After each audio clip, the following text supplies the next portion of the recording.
5, 6. Yep. Come on. Yep. 10 seconds. 1,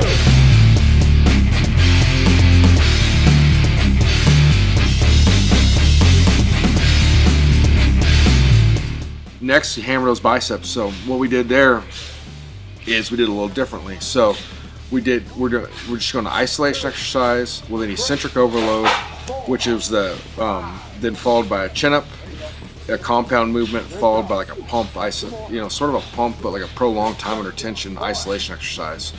Because we're making sure on that last one to get a good stretch. So what we did is start off with the one arm eccentric barbell curl. You're going to grip, yes, and it's barbell. That's obviously you can see they actually use a barbell, but a lot of times when I've sent somebody to do this, they're saying, "Do you mean dumbbell?" I said, "No, I mean barbell." You're forcing those supinators to work overtime to balance and stabilize that bar. So this isn't some like kind of cutesy, bozu ball, goofball thing. This is like very hard to do. It's very heavyweight.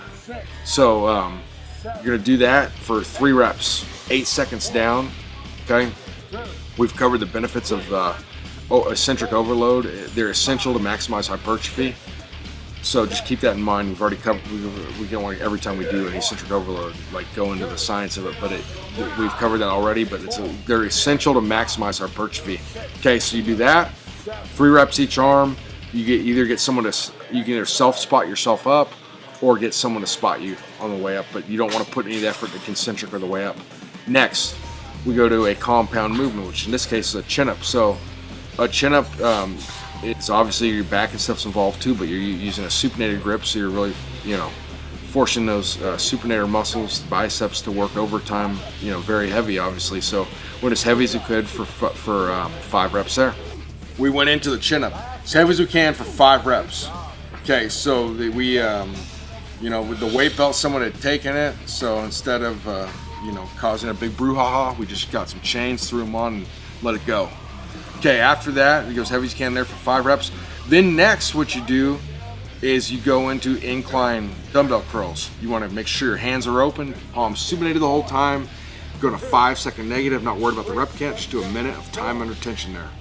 Okay, so that's a heck of an overload right there. You had the eccentric overload. Then you have a very heavy weight that your biceps are not used to handling when you're going weighted chin-ups, so that supinated grip. It's way more than you do on even a cheek curl.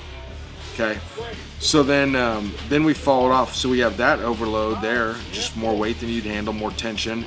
The eccentric overload with more tension. Then we have a stretch overload too, because remember, a muscle being stretched is a muscle under tension that can aid you in hypertrophy.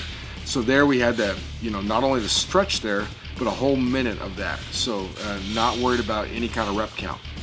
The eccentric overload, I want to say that was the hardest because, like Josh said, trying to control that weight coming down with that barbell, it makes a world of a difference.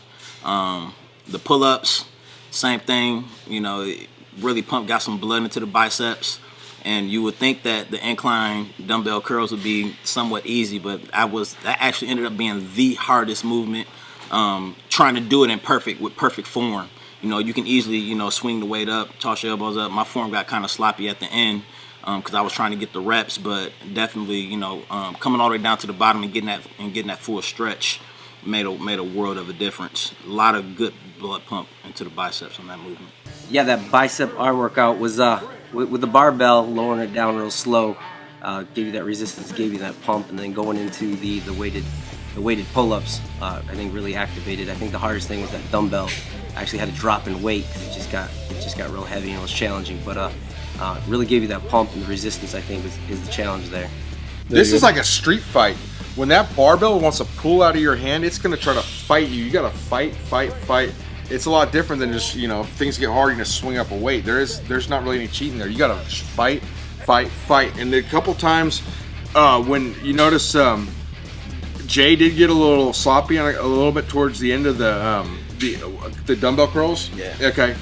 But see, here's the thing. Here's how you can tell. One of the ways you can tell the mark of an advanced bodybuilder is we talked about this already with Branch. The one time people were saying he's cheating, and you could see when we were right there, you could see his muscles actually tensing up. So when Jay did get sloppy, because the whole purpose that's a stretch. However, when he did, you could see he was still getting the biceps, working. It's like he when it got harder and he cheated, it was like they were under more tension in a sense, because he's kind of got to that level of unconscious competence and those levels of learning, and that's a conversation. It's deep. We'll have another time, but basically it means he just does things automatically right because he's like operates in the bodybuilding zone.